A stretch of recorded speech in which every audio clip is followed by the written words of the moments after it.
Brian Kelly, welcome to the Seth Davis Show. Welcome. It's great to be here. Good to be with you. Great to be in Notre Dame. Great to be in South Bend, Indiana. We're joking with the crew. You can't help but walk around this place and whistle the fight song. You know, it's a constant presence. Your fourth year here, trying to wake up the echoes as you're constantly being measured against the past, right? I mean, that's what coaches are, forward-looking people. And yet at Notre Dame, you're constantly being measured against the past. Are you used to it by now, or is that something you never truly get used to? Well, no, I know it's there. But, you know, I've always talked about being in the present, and today is different in college football than it was in the past. And so I think you have to look at what is the reality of today. And college football is different than it was when even Lou Holtz was coaching here. I try to look at where we are today and look at college football today, and that is making sure that our football team is competing on a national landscape week in and week out. That message getting through? Yeah, I think so. You know, we've obviously coming off last year an undefeated regular season, played for the national championship. This year, 7-3 is clearly not where we want to be, but extremely competitive. A couple of top 25 wins. We all want to win every game we play. But I think we've clearly established ourselves as a football program that can be a part of that discussion, and now we have to do it consistently.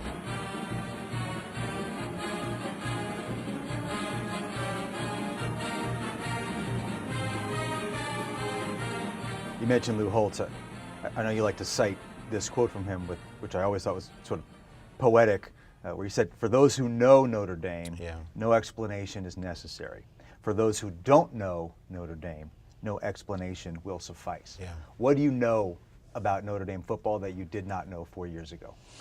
Well, I think probably the distinctions that we have are unique only to Notre Dame, and you know those only by working here. Sitting in that chair as the head coach at Notre Dame, you're the only one that understands those unique distinctions. And some may call them challenges. I don't. I think they're distinctions that are only to Notre Dame. And you welcome them, and you look at them as things that only Notre Dame would bring to the table. We've got an incredible university, a brand that is recognized throughout the country, and an academic tradition here that graduates all of its players. With that are great distinctions. So I think that's what I mean, or that's what I feel when you bring up that quote.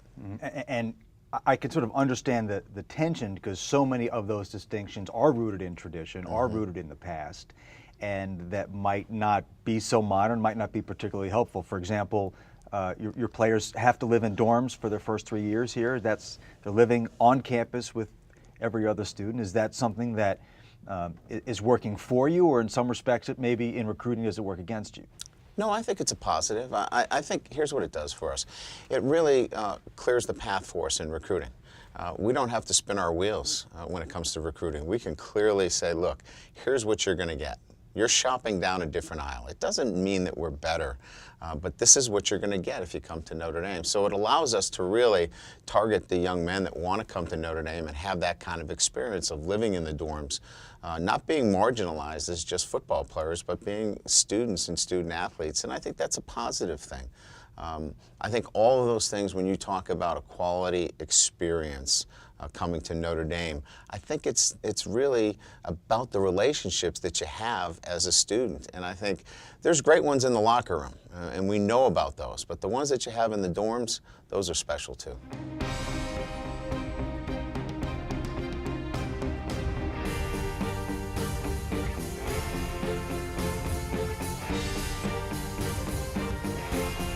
I love reading about coaches and the things that they pick to emphasize, especially when they come into a new situation.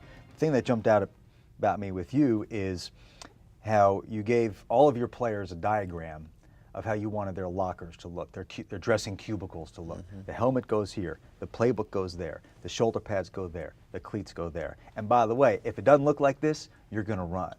And you used the phrase, which I thought was interesting, unconscious incompetence. What does that phrase mean, and why is that particular detail so important? Well, it really starts with you can't start winning till you stop losing. And I think all of the little things that go to winning is attention to detail. And it starts with, how you come to work every day. And if you're not paying attention to detail as small as how your locker looks, or what time you go to bed at night, what you put in your body, I think all of those things go to winning. And the first thing that we talked about when we took the job here at Notre Dame was that you can't start winning until you stop losing. And I think there were a lot of things going on here, not on the football field, but off the football field, that needed to be addressed, and it started right there in the locker room.